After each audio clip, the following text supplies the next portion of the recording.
আসসালামু আলাইকুম বন্ধুরা।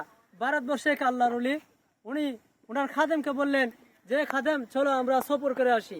আমরা তো দেখেন অনেক সময় পীর সাহেবের সাথে আমরা সফর করতে যাই। আসলে আমরা কিন্তু মানে আপনি যদি মানুষ চিনতে হয় তাহলে সেই মানুষের সাথে চলতে হয়। আপনি পীর সাহেব চিনবেন কিভাবে? হঠাৎ করে কোনো পীর সাহেবকে চিনা যায় না, আপনি তার সাথে সফর করেন আগে। দেখবেন পীর সাহেব কি টাকা চায়, না খাবার চায়, না কি দুনিয়া চায়, না আখিরাত চায়। হ্যাঁ, আমরা অনেক যারা হক্কানি আল্লাহর ওলি তারা কিন্তু আখেরাত বিশ্বাসী, দুনিয়া লুবি না। আর তাদের পিছনে দুনিয়া ঘুরে, তারা যে আখেরাত বিশ্বাসী এই জন্য তাদের পিছনে দুনিয়া ঘুরে।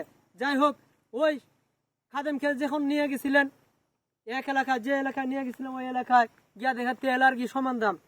আল্লাহর ওলি বললেন যে বাবা এই এলাকায় থাকা যাবে না, এই এলাকা ছেড়ে অন্য এলাকায় যাই। যাওয়ার পরে দেখা যায় খাদেম কয় না হুজুর আমি যাইতাম না, আমি এখানে ঘি পাইছি সস্তা, আমি খাইয়া লই, আপনি যান গা। শেষ পর্যন্ত খাদেমের কি হইলো এর পরিণতিটা একটু বলতেছি। মনে করেন ওই এলাকার মধ্যে এক সুর আকিদা করছে, মানে বিল্ডিং ভাঙ্গা চুরি করতে ঢুকছে। আর ওই বিল্ডিং ভাঙ্গা সুর বেড়া গেছে মইরা, সুর আর বউ কিতা করছে জানেননি, দিছে বাদশার আদালত, ওই যুগের বাদশার আদালত মামলা দিছে যে এ বাদশাহ আমার জামাই মরল কেন, সুরার বেড়া কেরা বিল্ডিং নর্মাল করে বানাইছে, ইটার বিচার চাই। বাদশাহ কয় মগা বাদশাহ, বাদশাহ কয় এ বিল্ডিং এর মালিক যে বিল্ডিং এর মালিক তার দিছে ফাঁসির আসামি, মানে সে ফাঁসি হয়ে যাব।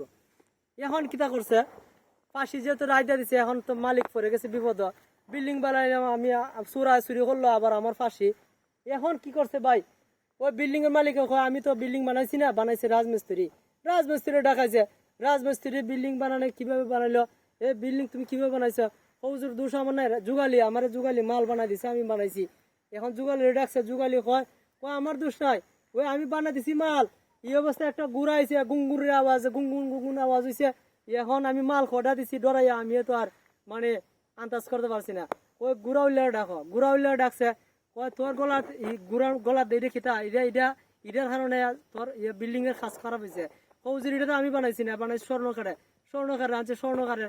এখন তো আর কোনো জবাব নাই, স্বর্ণকারের ফাঁসি, আর ফাঁসির দড়ি আনছে আমেরিকার থেকে। হ্যাঁ, আর স্বর্ণকার যায় এটা গলা চিকন, রশি আর গলা কিন্তু বনে না। গুইরা ফাইরা ওই ঘি খাইয়া মোটা হয়েছে গড় ধান, ওই ফিসা খাদেম খাদেম রাঁধছে। খাদেম রেখ তোর গলা মোটা তোর ফাঁসি, কয়টা কোনো বিচার হইলো, কয়টি বিচার পরে কি হইলো, ওই আমার কিছু আবদার আছে, আমার কিছু আবদার, আমার চাহিদা পূরণ করেন। আচ্ছা ঠিক আছে, যে চাই কোনো চাহিদা আমার পূরণ করা হবে। ওই খাদেমে ওই আমার ফিসাব আছে, আমার ফিসাবের একটু মানে পরামর্শ করি, ফিসাবের সাথে গিয়া করলো হুজুর আমার তো ফাঁসি গেছি গা। কইসলাম না রে বেক করলিয়া এই এলাকার তো বিচার নাই, তেল আর গিয়ে এক সমান দাম, তোরে কইসলাম আগে এই এলাকা থেকে সাইডা যাই গা। যাই হোক, পরে ফিসাবে কয় তোর বাঁচার একটা রাস্তা করে দেই, আমি কম আমার ফাঁসি তুই হইবে তোর ফাঁসি, এরপরে বিচার হয়ে যাব। আচ্ছা তাইলে জান হুজুর। এখন গিয়া দেখা ই অবস্থা, কয় বাসার কাছে গিয়া কয় আমার ফাঁসি দেন আগে, খাদেমে কয় আমার দেন। পাঁচটা কয় এটা কি লিলা, এরা দুজনে মরবার লাই পাগল, ওই মুহূর্তে যে মরবো এও জান্নাতে যাবো। কত আমার আগে দে ফাঁসি, আমি আগে ফাঁসি, মগা বাসা পরে ফাঁসি ইয়া মারা গেছে। এই হলো ন্যায় বিচার। আসলে মানে আমরা যে এলাকা সমান মানে তেল ঘি সমান দাম, বিচার নাই, এলাকা ছাড়ে মানে এলাকা থাকা যাবে না, বুঝছেন? যারা ভিডিওটা দেখছেন লাইক কমেন্ট শেয়ার করে দিবেন। থ্যাংক ইউ, আল্লাহ হাফেজ, আসসালামু আলাইকুম।